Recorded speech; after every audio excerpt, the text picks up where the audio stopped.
pessoal, tudo bem com vocês? Vamos falar hoje sobre o método científico. Os cientistas sempre procuraram explicar os fenômenos da natureza. Para que isso ocorra de forma eficiente, é importante seguir um conjunto de etapas. Estas etapas compõem o método científico. Vamos a elas. O cientista observa um fenômeno, é a observação. Observa um fenômeno da natureza e tenta procurar respostas para estes fenômenos. Ele problematiza por que aquilo aconteceu. Após isso, ele formula a hipótese, ou as hipóteses, que são as possíveis respostas para o problema. Quer dizer que as hipóteses são as respostas, as possíveis respostas que ele acha que pode ser a causa. Exatamente. Tá? Depois, para testar a hipótese, o cientista realiza o experimento. É através do experimento que ele testa a hipótese. Após isso, a conclusão. Que conclusão seria essa, professor? Vai depender da hipótese. Se ela for validada por um grande número de experimentos, ela for confirmada, ela pode se transformar em uma teoria científica. As teorias são geralmente publicadas em periódicos, ou artigos, ou revistas científicas. Assim, outros cientistas têm acesso a esse material, podendo criar novas teorias que validem ou derrubem a teoria anterior. Professor, então a teoria pode ser derrubada, né? A ciência é dinâmica. Ela sempre está em evolução. E uma lei, professor? E uma lei? As leis já são algo mais robusto. As leis tratam de fenômenos que se repetem com regularidade. Por exemplo, lei da gravitação universal. A lei da gravitação universal diz que os corpos possuindo massa exercem um poder de atração. É a atração gravitacional. Professor, uma lei, ela pode ser derrubada?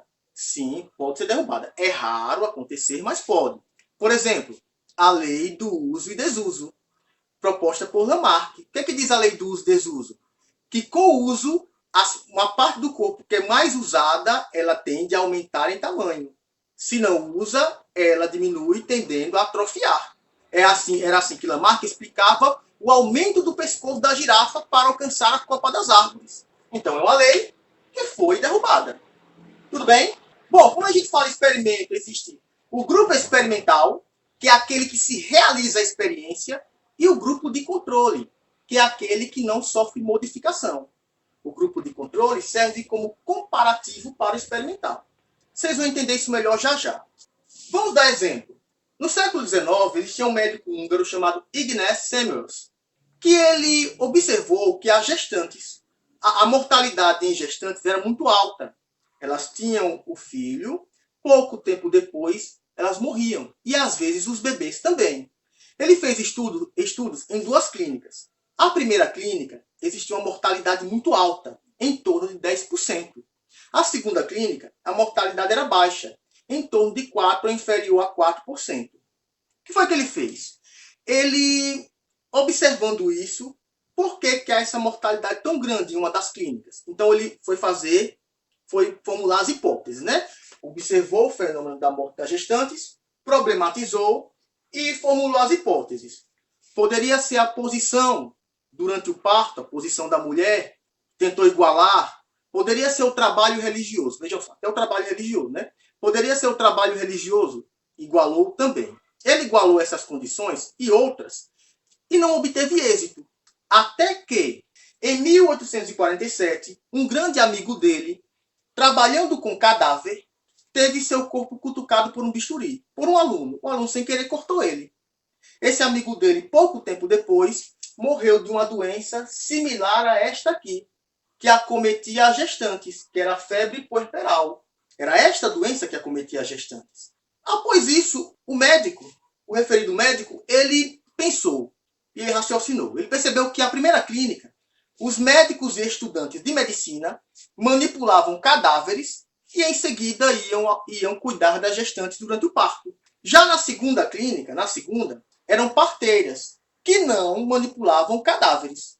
Então ele pensou, deve existir uma espécie de partícula cadavérica onde o médico manipulava o cadáver, ficava impregnado com secreções do cadáver, ia sem lavar as mãos, porque os médicos não lavavam as mãos, ia sem lavar as mãos, cuidar das gestantes durante o parto. e infectavam estas gestantes que após o parto morriam e às vezes os bebês também.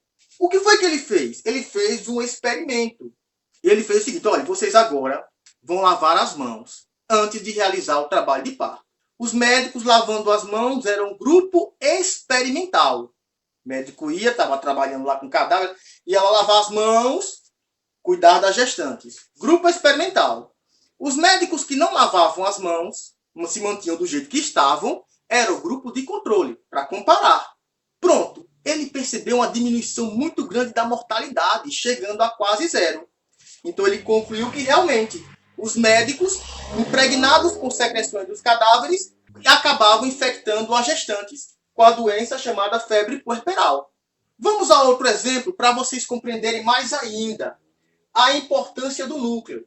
Com os estudos sobre células, se questionou se o núcleo era realmente importante, tão importante para elas. O que foi que os cientistas fizeram? Retiraram o núcleo de uma ameba e observaram. Grupo experimental, retirada do núcleo. Grupo de controle, ameba com o núcleo para comparar.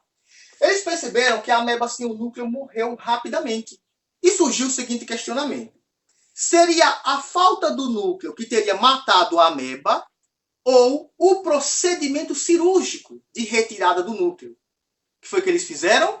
Fizeram um outro tipo de experiência. Pegaram a ameba, retiraram um pedacinho dela, é um procedimento cirúrgico, e deixaram o resto com o núcleo. O pedacinho sem o núcleo morreu rapidamente e o pedaço e a parte da ameba com o núcleo, se regenerou e até se reproduziu, provando que o núcleo realmente é importante para a célula. Ok, galera? Então este é o método científico, tá? As etapas, é um assunto muito importante em biologia. Espero que vocês tenham compreendido e grande abraço a todos.